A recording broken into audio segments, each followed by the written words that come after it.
ఇవాళ ఒక పండుగ దినం నా లైఫ్లో. నేను ఇంతవరకు కష్టపడి 1990ల నేను ఏబీవీపీ కార్యకర్తగా ఒక జాతీయ భావాన్ని దానికి ఆకర్షితున్నాయి. నేను ఏబీవీపీలో చేరాను. దాని తర్వాత కంటిన్యూగా చేస్తూ ఉండగా నాకు మొట్టమొదటిసారిగా మున్సిపల్ కార్పొరేషన్ అయినప్పుడు నాకు ఇక్కడ 11వ డివిజన్లో నాకు పోటీ చేసే అవకాశం కల్పించింది భారతీయ జనతా పార్టీ.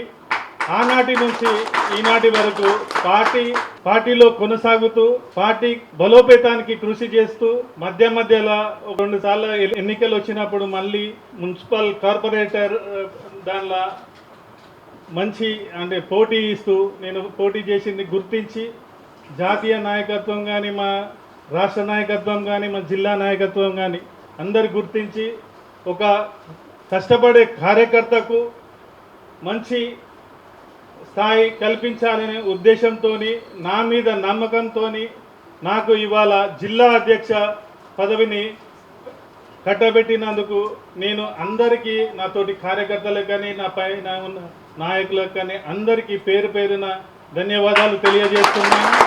ఈ మున్సిపల్ ఇప్పుడు రానున్నది మొత్తం యుద్ధకాలమే ఉన్నది.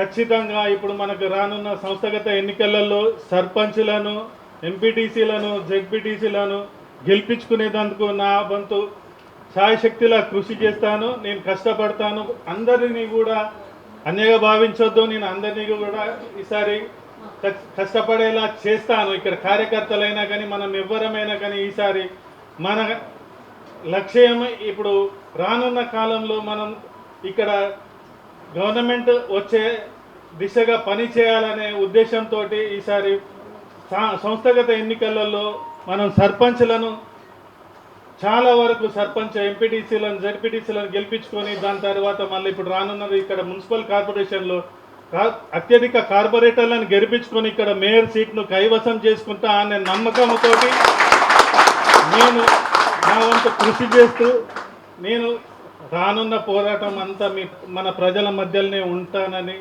తెలియజేస్తూ నాకు ఈ అవకాశం కల్పించిన అందరికీ మీ యొక్క నమస్కారాలు తెలియజేస్తున్నాను.